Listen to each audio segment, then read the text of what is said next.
welcome to episode 2, and first off, can we just notice that I have managed to get a video up in a week's time since putting my last one up. In the same week I've managed to get 2 videos up. On the back for me, I think. So yeah, episode 2 today is going to be all about insomnia, and if you didn't already know, which probably a lot of you won't, I am in fact an insomniac. Before I start this video though, I have to do a little disclaimer. I am not in any way a professional. I'm not giving any professional advice in this video. I'm just giving my opinions and what has worked for me with insomnia and with dealing with insomnia for several years. So I just need to put that out there first, and I will link some relevant pages in the bit at the bottom. If you have a problem with insomnia and sleep and you need some advice, I'll post like professional websites below. You get the idea anyway. So yes, I have been an insomniac now for about 6 years. It first came on when I was about 15 years old. I don't really remember exactly when it happened. It didn't just sort of happen one day, and it was sort of like a gradual thing, and it happened, and it was like a few times that it happened before I actually realised that something was actually wrong, and it wasn't just the fact that I was having trouble sleeping. So that I don't ramble on this video, I have made some notes, messy notes, but I have actually made some notes for this video so that I can have some sort of purpose to this video. So yeah, if I'm looking down, I'm looking at my notes, which are below here. Firstly, I think a lot of people seem to think that if you say, oh, I'm an insomniac, they think you just don't sleep at all. And that's not really the case. I actually have the proper definition, or what the NHS definition of insomnia is. And it's basically, it's the difficulty in getting to sleep or staying asleep for long enough to feel refreshed the next morning, even though you've had long enough to sleep. So you've had 8 hours worth of time to be able to go to sleep, but you've not managed to get that 8 hours, even though it's there, if that makes sense. And a third of people in the UK have bouts of insomnia, so it is quite a common thing. Some people, like me, have it quite more like chronic, I guess you would say, because I experience it every day, and I have done for the past 6 years. But then some people have like just stages where they can't sleep. The symptoms that I had, which sort of led me to discover that I had insomnia, for me were the not being able to get off to sleep at night. The other one is basically where you wake up a lot in the night as well, which I don't have very often. I rarely experience that. But for me, my main problem is actually getting off to sleep at night.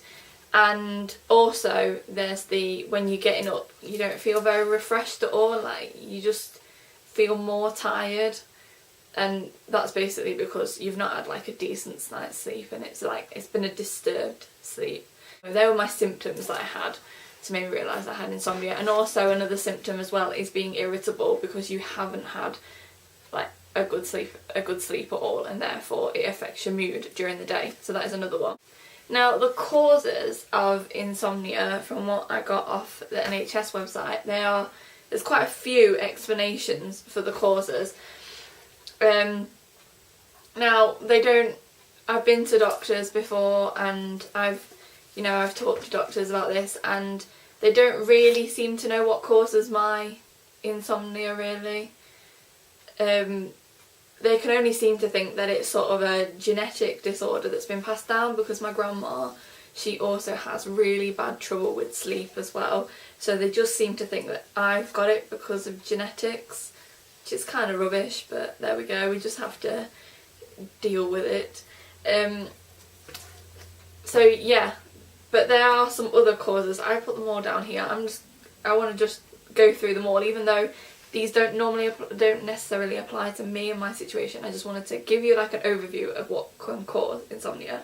So the main one that they say causes insomnia is stress, and I completely understand that. If you've got something on your mind at night, you're not going to have a good sleep. And sometimes when I am stressed, my insomnia is a lot worse. So I can definitely think that stress plays a huge part in insomnia. So if you are stressed and you're finding trouble sleeping, that'll probably be the reason why. Psychiatric problems such as like mood disorders and anxiety disorders. I do have issues with anxiety as well, but I don't think they relate to it that much. I'm not sure. I mean, yeah, like I said, doctors really can't tell me the actual cause, and there are so many causes. So I think little things play a part, but there's nothing definite that I can say, yeah, this is what causes my insomnia.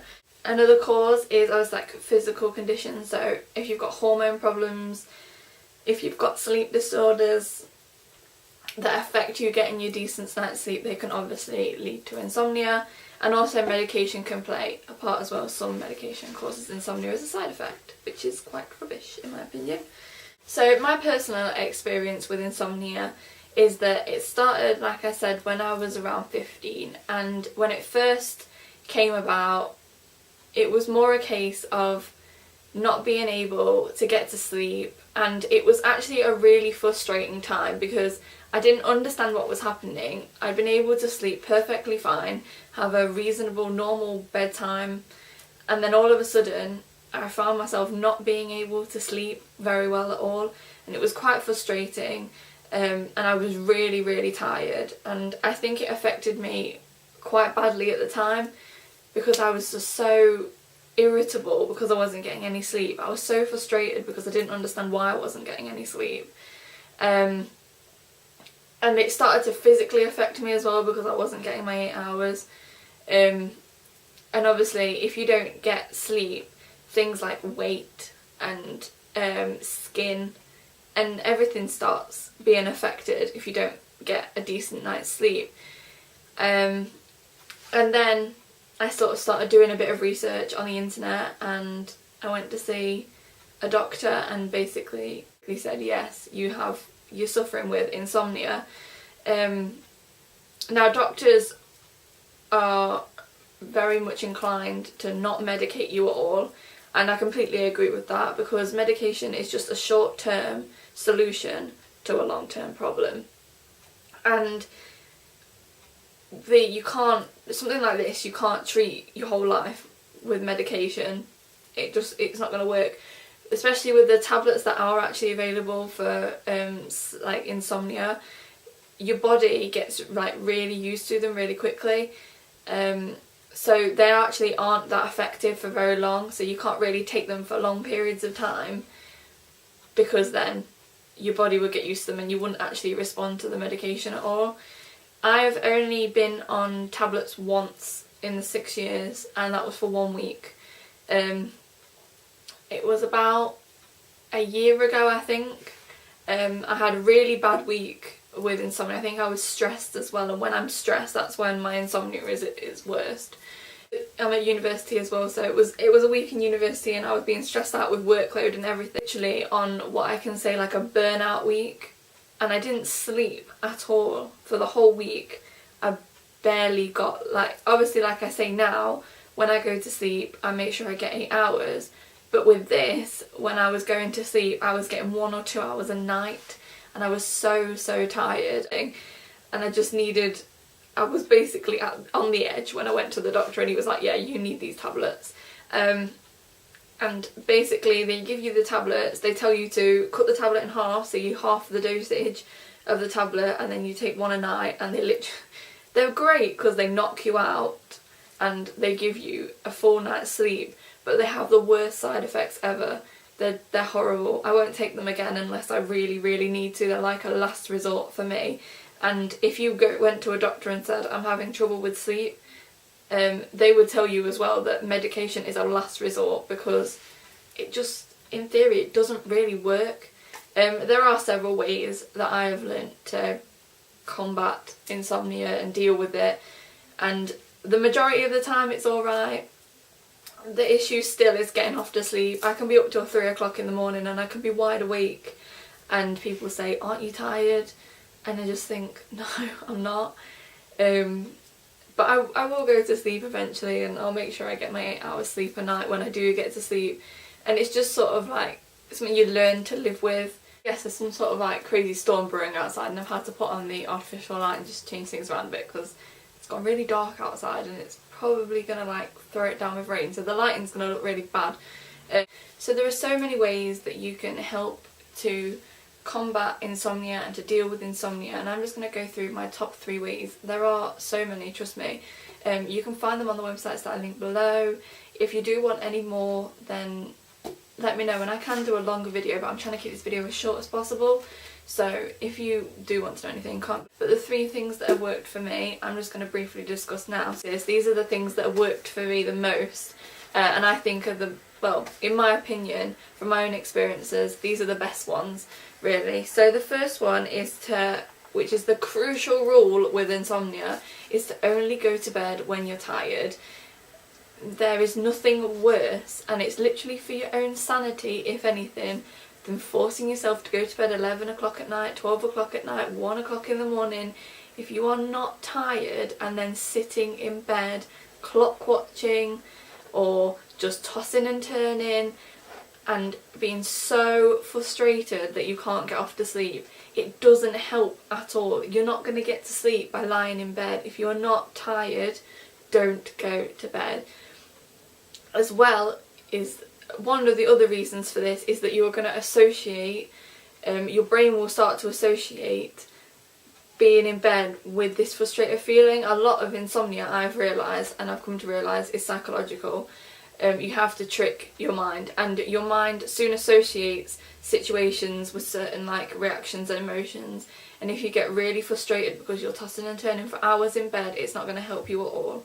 So that is one of the crucial things that I would say about insomnia, is to not at all go to bed unless you're tired. It really is. It's one of the most crucial things I would say ever. So definitely don't go to bed when you're tired, unless you're tired. If you get into bed and you find yourself wide awake, get up out of bed and do something, distract yourself, and then go back to bed when you're tired. Number 1 rule in my eyes. So yeah, the second one for me is to make sure that I have a bedtime routine. So yeah, my bedtime routine consists of, when I come into my room, I switch on my lamp, which is a much lower lighting than this bright light that you can see shining down me now. So yeah, I put on the lamp, create the door lighting, I'll draw the curtains, and I will light a few candles just to like create like a really relaxing atmosphere. I will take my makeup off, put my pyjamas on, all those like normal things like that. Then I will sit on my bed, have a glass of water, and in a notebook, not too dissimilar from this one, I will write down anything that is on my mind. And like I said before, with insomnia, it is purely a psychological thing that I've come to realise, especially with me. Although I've said as well it's kind of genetic, and I'm sort of stuck with this, I think. It helps me a lot if my mind is completely clear. And this is something that only recently a new doctor that I saw recommended this to me in the last couple of years, and I then realised how useful it is. He said to me basically that if there is stuff playing on your mind, when you're lying in bed and you're trying to get to sleep, your mind goes into overdrive. And if there is something that's playing on your mind, then it's not going to help at all, because you're just going to be thinking about that, and it's going to drive you crazy, and it's going to keep you awake. So he told me that every night, if there's anything bothering me, if there's anything I think I'm going to forget to do in the morning, or that I need to do, any tasks, anything at all that is on your mind, write it down. So I literally, this notebook and several others live by my bed. So if there's anything, if I'm lying in bed and all of a sudden something pops into my mind and it's bothering me, I pick up a pen and write it down, close the notebook and put it on the floor, and then it's there. I can deal with it in the daytime when I'm meant to be awake, but not when I'm trying to sleep. So this is something that I would definitely recommend to you to do. And just make sure that you keep up your bedtime routine like as much as possible. I know sometimes things interfere, you're not always like at your own house for some people, or you know, you have to do something at night and it messes up your nighttime routine. But always make sure that those like few minutes before you actually get into bed, you sort of have the same routine every night. I know with me, sometimes I'll be up on my laptop until 3 o'clock in the morning, and I'll be in my bedroom, sat on my bed with my laptop, and that's not really in what should be in my bedtime routine. but I always make sure 5 minutes before, I always do the same thing with the notebook and the glass of water. So that's one thing that is consistent every night before I go to bed. So there we go. And the final one for me as well is relaxation techniques. These are really, really crucial. You have, especially if you're stressed as well, if you're stressed, your body's going to be tense, you're not going to be relaxed even in your mind or physically. So you have to learn to basically wind down. There's several things that I do as relaxation techniques. I will take a hot shower before I go to bed, get really relaxed. There's so many different bath oils, shower gels that have lavender and calming scents in there that help you wind down at night, so I use those. I've mentioned before, I always put my candles on in my room. That really relaxes me. Yoga is really good, especially for the breathing techniques and to get your body and your mind really relaxed. I find that sometimes I'll do some yoga things before I go to bed as well. I also have, which I use most of the time but not every night, I have this sleep therapy goodnight pillow mist, and this is from Avon. And this is really good. It's really relaxing scent, and it does help you drift off to sleep. And then I also have a sleep balm version of it as well, which I rub onto my wrists and my temples, and down my neck as well. And it says to put it basically where blood flow is. I don't know what exactly the science is behind that, but I find that just the scent is relaxing enough. If I'm lying in bed and I can feel myself not being able to get off to sleep, I do this thing, and it's sort of finding what works for you. But my mum told me about this once, and it's basically you have to imagine each one of your muscles from your toes all the way up to the top of your head falling to sleep, and you have to focus on each muscle completely relaxing. And to be honest, if you can get this right, you'll be asleep by the time you even get up to your stomach. It is one of them things. It's like counting sheep basically. Counting sheep never worked for me. I don't think it works at all. But and I've never really tried to count sheep with insomnia. I think it's just silly. But yeah, making sure going from starting at your toes, going through your whole foot, then going up your legs and your knees, every single muscle you've got to imagine. And there's a lot of muscles in the human body. You have to imagine each individual one completely relaxing, and you've got to try and get them to relax, and it will wear you out. If anything, it will calm you down and make you go to sleep. If you go all the way to the top of your head, you'll definitely be very relaxed and easily going to sleep afterwards. But most of the time I don't even make it past my stomach because I'm so tired by that. So that's another one of those things that I use to relax. I don't really want to go into this in too much detail, but I mentioned before that I did have tablets from the doctor. There are loads of them on the high street, herbal tablets that help you get off to sleep.